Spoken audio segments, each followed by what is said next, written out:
आज की क्लास में हम सिंस और फॉर के यूज़ के बीच का जो डिफरेंस है उसको पढ़ने वाले हैं कि हमारा सिंस कहाँ पर यूज़ होगा और फॉर कहाँ पर लगेगा।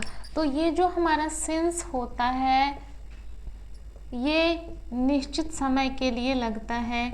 जब कोई भी समय निश्चित होता है तो उसके पहले सिंस लगता है, और जो फॉर होता है वो अनिश्चित समय के लिए लगता है। हमारा जो अनिश्चित समय होगा उसके पहले फॉर लगेगा, और ये जो हमारा सिंस और फॉर है वो परफेक्ट कॉन्टिन्यूअस में लगता है, यानी कि प्रेजेंट का परफेक्ट कॉन्टिन्यूअस होगा, पास्ट का परफेक्ट कॉन्टिन्यूअस होगा, फ्यूचर का परफेक्ट कॉन्टिन्यूअस होगा। तो इन तीनों में ही हम सिंस और फॉर का यूज़ करते हैं। तो सबसे पहले आप देखिए कि निश्चित समय हमारा जो है वो क्या है। इसके अंतर्गत आएगा कोई भी टाइम आपको दिया हो, 2 o'clock, 3 o'clock, ठीक है, 5 o'clock, ऐसा कुछ भी, या कोई भी दिन आपको दिया गया हो, डे 7 डेज में से कोई भी अगर दिन दिया हो, 12 मंथ इनमें से कुछ भी दिया हो, जनवरी, फरवरी, मार्च, अप्रैल, कुछ भी, तो 12 मंथ में से कुछ भी कोई भी नाम दिया गया हो। उसके बाद है ईयर, आपको ईयर दिया गया हो 2000, 1990, 1985, तो ये हमारे जो होते हैं ये निश्चित समय के अंतर्गत आते हैं, इनके साथ सेंस लगेगा। और इतना जो भी आपके सामने इन चारों के साथ साथ अगर आपका है मॉर्निंग, इवनिंग,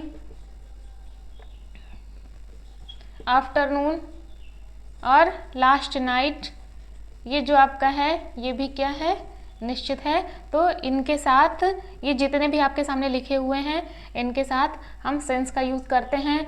और फॉर के लिए होना चाहिए आपका 2 hours, 3 hours, 4 hours, 5 hours, या 2 weeks, 3 weeks, 5 weeks, ठीक है। तो ये जो हमारे होते हैं ये इनके पहले फॉर लगेगा, फिर है 2 months, 3 months, 4 months, ऐसा कुछ भी है। उसके साथ साथ 2 years, 5 years, 6 years, 7 years। तो यहाँ पर आपको कुछ निश्चित समय नहीं दिया गया है, केवल ईयर्स दिया गया है। उसके बाद अगर आपको 2 days, 4 days ऐसा कुछ भी दिया है तो भी ये अनिश्चित टाइम पीरियड है, ठीक है। तो ये जितने भी आपके सामने लिखे हुए हैं इन सभी के साथ आप किसका यूज़ करेंगे, फॉर का यूज़ करेंगे। तो इस तरीके से सिंस और फॉर का जो यूज़ है आपको ध्यान रखना है। तो चलिए हम कुछ एग्जाम्पल भी कर लेते हैं। जैसे मैंने कहा कि मैं 2 घंटे से